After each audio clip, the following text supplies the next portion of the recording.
سارہ حسن official کے ساتھ میں ہوں سارہ حسن. جواب دے دیا گیا، ٹھوک بجا کے جواب دیا گیا. پاکستان نے کہا تھا کہ جب پاکستان حملہ کرے گا تو پھر اس کی آواز دور تک سنائی دے گی. تو کچھ ایسے ہی ہوا. گزشتہ رات بھارت کی جانب سے پاکستان کی 3 ایئر بیسز پہ اٹیکس کے بعد پاکستان نے آج صبح اس کا بھرپور جواب دیا، اور وہ جواب اس صورت میں نکلا کہ انڈیا کی جو افواج ہے انہوں نے پہلے خود ہی تسلیم کیا کہ 26 مقامات پر پاکستان نے حملے کیے، اور جس میں الفتح میزائل سے حملے کیے گئے، کچھ جگہوں پہ ایئر اسٹرائکس کی گئیں. اور اب تک کی معلومات کے مطابق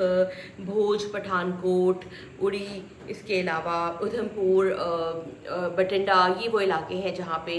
ملٹری تنصیبات کو پاکستانی میزائل نے نشانہ بنایا. اس کا یہ نتیجہ نکلا کہ اب سے کچھ دیر قبل یہ اطلاعات آنا شروع ہوئیں کہ وہ بھارت جو کہ پاکستان کو سبق سکھانا چاہتا تھا،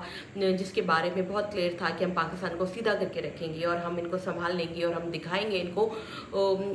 کہ یہ اگر ٹیررزم یا کچھ بھی کرتے ہیں تو ہم انہیں جواب دیں گے. لیکن وہی پاکستان کی فوج نے جب ریٹیلیٹ کیا اور اپنی ریسٹرین کو برقرار کرنے کے بعد جب جواب دیا، تو پھر اس جواب کے بعد بھارت نے کوشش کی کہ کسی طرح سے سیز فائر ہو جائے. اب تک کی لیٹسٹ انفارمیشن ہمارے پاس یہ ہے کہ 4 دن کی لڑائی کے بعد پاکستان اور انڈیا، جو کہ دونوں ہی نیوکلیر کنٹری ہیں، جنوبی ایشیا میں دونوں ہی آرک رائولز کہلاتے ہیں، جن کے درمیان میں ہمیشہ سے لڑائی ہے، 3 جنگیں لڑ چکے ہیں، ان کے درمیان 4 دن جاری رہنے والی یہ ایسکلیشن، یہ کشیدگی ختم ہو گئی ہے. مبصرین کا کہنا ہے کہ گزشتہ 3 دہائیوں یعنی کہ 3 ڈیکیڈز کے دوران یہ بدترین طرح کا تناؤ تھا دونوں ملکوں کے درمیان، جس نے دونوں ملکوں کی تقریباً 1.5 ارب کی آبادی کے بھارت اور تقریباً مکمل مجموعی طور پر 2 ارب آبادی کے اس خطے کو جنگ کے دہانے پر لا کھڑا کیا تھا. اور اسی کی وجہ سے کئی دفعہ یہ ہوا کہ جنگ نے کبھی کوئی رخ اختیار کیا، لیکن پاکستان نے مکمل طور پر ریسٹرین کا مظاہرہ کیا اور کوشش کی کہ وہ جو ہے وہ اپنی سالمیت کو محفوظ کرے، لیکن دوسرے پر اٹیکنگ نہ کرے. اس جنگ کے 2 بہت اہم فیزز تھے. پہلا فیز یہ تھا کہ جب انڈیا نے پاکستان کے کچھ علاقوں پہ ایئر اسٹرائک کی، جو ان کے بقول انہوں نے دہشت گردوں کو، کیمپوں کو نشانہ بنایا، اس کے جواب میں پاکستان نے ان کو ایک بھرپور ڈیٹرنس کا مظاہرہ کرتے ہوئے 4 طیارے ان کے مار گرائے، جس میں سے 3 تو state of the art Rafale طیارے تھے. جس کے بعد یہ وہ پہلا اوفینس تھا جو کہ اس 5 دن جاری رہنے والی لڑائی کے درمیان میں دیکھا گیا. اس کے بعد اگلا اوفینس جو تھا وہ کل رات اور آج صبح میں دیکھا گیا، جب انڈیا کی طرف سے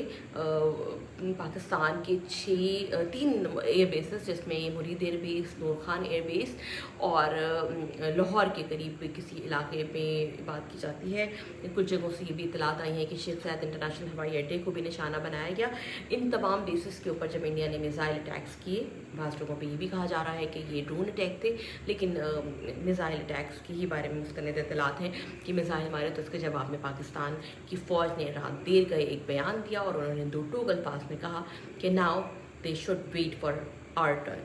اور ان کو ہمارے جواب کا اب انتظار کرنا پڑے گا. اور یہی ہوا کہ صبح میں الفتح میزائل سے انڈیا کے 26 مقامات کو نشانہ بنایا گیا. اس دوران کشیدگی بڑھ رہی تھی، بلیو اپ ہو رہی تھی. ہم نے دیکھا کہ سفارتکاری بھی اپنے بھرپور اس پہ تھی، عروج پہ تھی. رات دیر گئے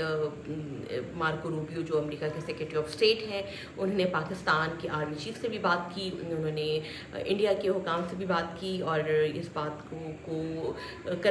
بات پہ ایمفسس کیا کہ دونوں ملکوں کو اسکلیشن کی طرف نہیں جانا چاہیے. دونوں ہی ملک جوہری طاقتوں سے لیس ہیں. جس کے بعد آج جب صبح یہ بیان آیا تو امریکہ کے پریزیڈنٹ ڈونلڈ ٹرمپ کی جانب سے ایک ٹویٹ آئی، جس میں انہوں نے کہا کہ دونوں ملک ان کے کہنے کے اوپر سیز فائر پہ آمادہ ہو گئے ہیں. سیز فائر آج شام 4:30 بجے کے بعد سے نافذ العمل ہے، اور اگلا سٹیپ یہ ہے کہ پاکستان اور انڈیا کی جو ڈائریکٹر جنرل ملٹری آپریشنز ہیں وہ 12 مئی یعنی کہ پیر کے دن ان کے درمیان میں ملاقاتیں ہوں گی. Marco Rubio secretary of state نے یہ بھی کہا کہ پاکستان اور انڈیا دونوں اس بات میں متفق ہیں کہ وہ اپنی جو انسالویبل یا یا وہ جو ایشوز ہیں ان پہ بات کریں گے، براہ راست مذاکرات کسی تھرڈ جگہ پر ہوں گے. لیکن ان تمام چیزوں میں جہاں پاکستان نے اپنی ڈیٹرنس کو ظاہر کیا، اپنی فوج کی دفاعی صلاحیتوں کو بنوایا اور انڈیا کو کسی حد تک مجبور کیا کہ وہ سیز فائر کی طرف آئے، بات کرے، وہیں دوسرا پہلو یہ ہے کہ جیسے ہی سیز فائر کی اناؤنسمنٹ ہوئی، ہم نے دیکھا کہ انڈیا کے جو وزیر خارجہ جے شنکر ہیں، ان کی طرف سے ایک ٹویٹ آیا کہ انڈیا بات کرنے کو تیار تو ہے، لیکن ٹیررزم اور اس طرح کے موقع پر بات جو ہے وہ صف اول کے موضوعات میں شامل ہوگی اور اس پہ ضرور بات ہوگی. اور پاکستان اور انڈیا اپنے ٹیررزم کے مینک کے بارے میں جو ان کا پروپیگنڈا ہے اس پہ اپنے سٹینڈز پہ قائم ہے. یہ بات کی دوسری جانب پاکستان اور انڈیا کے درمیان جب حالیہ کشیدگی ہوئی 22 اپریل کو بلگام میں ٹیررس انسیڈنٹ کے بعد، جو پنٹیٹیو میئرز جو پاکستان کے خلاف اقدامات کا اعلان انڈیا کی طرف سے کیا گیا تھا، ان میں سے ایک اقدام یہ بھی تھا کہ انڈس واٹر ٹریٹی کے تحت پاکستان کا پانی بند کر دیا جائے.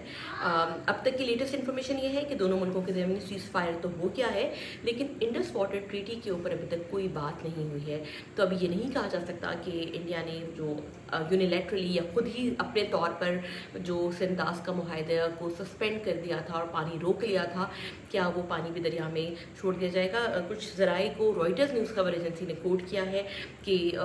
اس سنداس کے معاہدے پر تعطل ابھی بھی برقرار ہے، اور مبصرین کا کہنا ہے کہ یہی وہ پوائنٹ ہے جو دونوں ملکوں کے درمیان دوبارہ سے ایک فلیش پوائنٹ بنے گا، دوبارہ سے ایک ایسا موضوع بنے گا جس پہ لڑائی ہو سکے، جس پہ کشیدگی برقرار رہ سکے، اور جس سے مذاکرات کی کیا شکل نکلتی ہے وہ اس کا دار و مدار سنداس معاہدے کے بحال ہونے کے اوپر ہی ہوگا. اب تک جو بی جے پی میں نریندر مودی کی قیادت میں بی جے پی کی گورنمنٹ ہے انڈیا میں، ان کا مزاج ہمیشہ سے بہت جارحانہ ہے. انہوں نے خطے میں بالکل اسی طرح سے آپریٹ کرنے کی کوشش کی ہے جیسے مڈل ایسٹ میں یا مشرق وسطیٰ میں اسرائیل کا کردار ہے. وار جو ابھی ہوئی پاکستان اور انڈیا کے درمیان، اس میں بھی جو ٹیکٹس استعمال کی گئیں وہ تقریباً کم و بیش وہی ٹیکٹس تھیں جو اسرائیل اپنے ہمسایہ ممالک کے خلاف استعمال کرتا ہے، اپنی ہی حدود میں رہ کے ایئر ٹو سرفیس میزائلز کا استعمال، بیانڈ ویژول رینج اٹیک کرنا، اور ساتھ ساتھ ڈرونز کا استعمال کر کے دوسرے کی سرویلنس اور ان کے حساس مقامات کو نشانہ بنانا. اس پوری کی پوری ایکسرسائز میں، اس 5 دن کی ایکسرسائز میں دونوں ملکوں کی عوام جو کہ پسماندہ ہے، جن کی سوشو اکنامک کنڈیشن بہت اچھی نہیں ہے، یہی وجہ ہے کہ ان ممالک کی جو آمدن ہے یا جی ڈی پی ہے، جو سرکاری آمدن ہے، اس کا ایک بڑا حصہ دفاع کی طرف جاتا ہے، اور بھارت نے پچھلے کچھ عرصے میں اپنے دفاع پر خاطر خواہ رقم خرچ کی ہے. ایک بہت ہی defence equipment and defence spending کے حوالے سے ایک لیٹسٹ رپورٹ جو ہے وہ فرسٹ پاور انڈیکس کے مطابق انڈیا نے 2024 میں اپنی آرمی کے لیے تقریباً 80 ارب روپے کا بجٹ ایلوکیٹ کیا، جو 2014 میں تقریباً 41 ارب روپے کا تھا. یعنی کہ پچھلے 10 سالوں میں انڈیا نے اپنی آرمی کو ویل اکوپڈ کرنے میں، سوفسٹیکیٹڈ کرنے میں، اس کو جدید ہتھیاروں اور طیاروں سے لیس کرنے میں اپنے دفاعی بجٹ میں تقریباً 50% کا اضافہ کیا ہے. اب سے کچھ دن پہلے آپ کو یاد ہوگا کہ جب 2019 میں پاکستان اور انڈیا کے درمیان میں پلوامہ واقعے کے بعد جو کشیدگی ہوئی تھی اور پاکستان نے انڈیا کے 2 طیاروں کو مار گرایا تھا اور ایک فائٹر پائلٹ ان کا ابھینندن کو یہاں سے گرفتار کیا تھا، تو اس کے بعد انڈیا میں ایک بڑی ڈبیٹ ہوئی تھی. وہ ڈبیٹ یہ تھی کہ انڈین فضائیہ کو، انڈین ایئر فورس کو ویل اکوپڈ کرنا ضروری ہے، اور اس کے بعد انڈیا نے بلینز آف ڈالر کی فرانس کے ساتھ رافیل طیارے خریدنے کی ڈیل کی تھی، جس میں تقریباً ایک اندازے کے مطابق 7.5 ارب US ڈالرز کی یہ ڈیل تھی. ان میں سے کچھ طیارے انڈیا کو مل گئے ہیں، کچھ آگے مل جائیں گے، اور یہی تاثر دیا جا رہا تھا کہ رافیل کے آنے سے انڈین فضائیہ کی جو اسٹرینتھ ہے، جو کیپیبلٹیز ہے اگینسٹ جو ان کا وار ڈاکٹرائن جو رہا ہے ہمیشہ سے پاکستان کے خلاف، وہ بہت بہتر ہوگی. لیکن اس حالیہ لڑائی نے یہ ثابت کر دیا، یہ جو حالیہ اسکرمچز ہوئی ہماری پاکستان کی افواج، پاکستان کی فضائیہ اور انڈین فضائیہ کے درمیان میں، اس نے یہ ثابت کیا کہ جنگ کے میدان میں ہتھیاروں سے زیادہ اسٹریٹجیز اور حکمت عملی کام کرتی ہیں. اور اس نے پروف کیا کہ پاکستان نے J-10 اور JF-17 اور F-16 کسی حد تک دفاعی لحاظ سے کو اپنی حدود میں اپنی ڈیٹرنس کو ظاہر کرتے ہوئے ان طیاروں کا استعمال کیا اور انڈیا کے 5 طیارے مار کے رہے. یہ انفارمیشن ہے. وہیں جہاں پاکستان کی بات کریں تو پاکستان انڈیا کے مقابلے میں پاکستان کا GDP چھوٹا ہے, پاکستان کا رقبہ چھوٹا ہے, پاکستان کی آبادی کم ہے, لیکن پاکستان بھی اپنے جو ملک کی قومی آمدنی ہے اس کی ایک خاطر خواہ رقم دفاع پر خرچ کرتا ہے. اگر بھارت 2024 کے بجٹ میں $80 ارب رکھے ہیں بھارت نے اپنے دفاع کے لیے, اپنی ڈیفنس کے لیے, ڈیفنس اسپینڈنگ کے لیے, تو پاکستان کا یہ بجٹ $11 ارب کا ہے. $11 ارب کہاں $11 ارب کہاں $20 ارب. ایک ہیوج ڈفرینس ہے, تقریباً 8 گنا فرق ہے. لیکن اس 8 گنا فرق کے باوجود بھی پاکستان نے ایسی پوزیشن پر بھارت کو لا کھڑا کیا کہ انہیں سیز فائر کرنی پڑے. یہ سیز فائر کتنی رہے گی, کتنے دن چلے گی, اس کے بارے میں کچھ نہیں کہا جا سکتا. اس کا بہت زیادہ دار و مدار آگے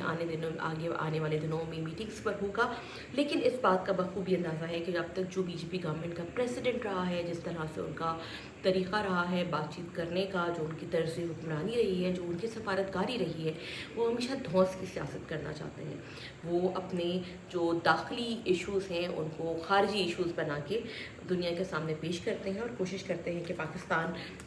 کو ٹیررزم کے ساتھ منسلک کیا جائے اور یہ بہانہ بنایا جائے کہ پاکستان ٹیررزم کو سپورٹ کرتا ہے اور ان پہ اٹیک کیا جائے. آج کی اٹیک اور اس کے بعد سیز فائر, اس نے 2 چیزوں کو بہت کلیئرلی اسٹیبلش کیا ہے. ایک یہ چیز کہ نیکسٹ ٹائم انڈیا میں کوئی بھی اٹیک ہوتا ہے اور اس اٹیک کو جواز بنا کے انڈیا پاکستان کے اوپر حملہ نہیں کر سکتا, کیونکہ یہ ایکسیپٹیبل نہیں ہے پاکستان کو کہ کوئی بھی کسی بھی حملے کا جواز بنا کے پاکستان کی دفاعی خود مختاری, پاکستان کی علاقائی سالمیت اور پاکستان کی سرحدی حدود کو کی مداخلت کر کے اس کو چیلنج کیا جائے اور اس کے ملک میں آ کے اٹیک کر دیا جائے. دوسری جو چیز اس میں ثابت ہوئی اس پورے کے پورے اس 5 دن کی ایکسرسائز میں, ایسکلیشن کی, ٹینشن کی, کہ پاکستان کی دفاعی جو کیپیبلٹیز ہیں اس لحاظ سے کہ وہ انڈیا کے مقابلے میں چھوٹی فوج ہے, انڈیا کے مقابلے میں ان کی پاس دفاعی اخراجات میں اتنی رقم, اتنی فیسلٹیز نہیں ہیں جو انڈیا کے پاس ہیں, لیکن وہ پیشہ ورانہ محاورت رکھ کر دشمن کو یا کسی بھی ملک کو جس کے ساتھ ان کی جنگ ہے وہ اس کو اس مقام پہ لا سکتی ہیں کہ وہ مذاکرات کی ٹیبل پر آئے اور بات کرے. یہ 2 چیزیں ہیں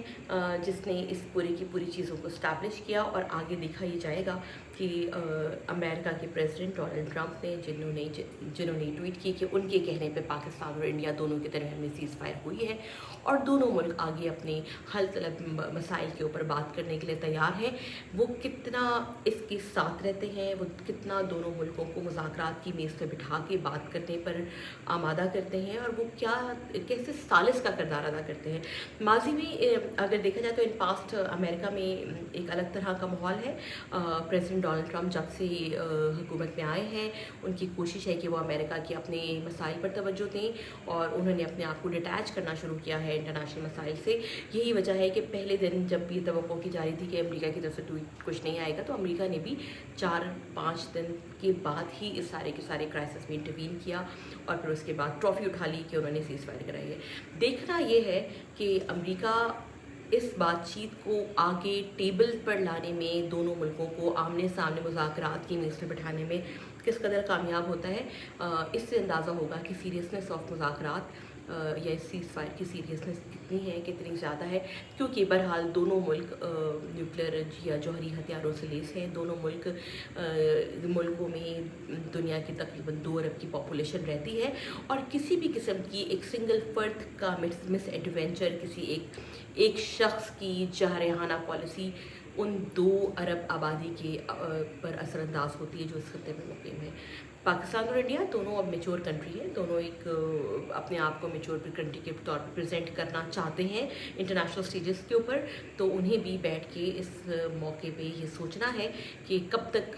75 سال تو ہو گئے, اب تک 3 جنگیں بڑی لڑی جا چکی ہیں, چھوٹے چھوٹے محاذوں پہ بھی, کارگل اور اس کے بعد پھر پٹھان کوٹ اور پھر پلوامہ اور اب پھر پہلگام, ان موقعوں پہ لڑائیاں ہو چکی ہیں.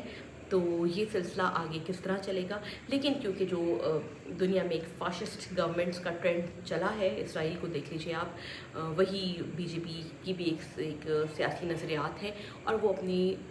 سیاسی طور پہ مقبولیت کے لیے اور اپنے ووٹرز کو سیٹسفائی کرنے کے لیے انہی نظریات پر گامزن ہے، اور پاکستان کے ساتھ لڑائی بھی اسی کی ایک کڑی تھی۔ اب تک کے لیے اتنا ہی۔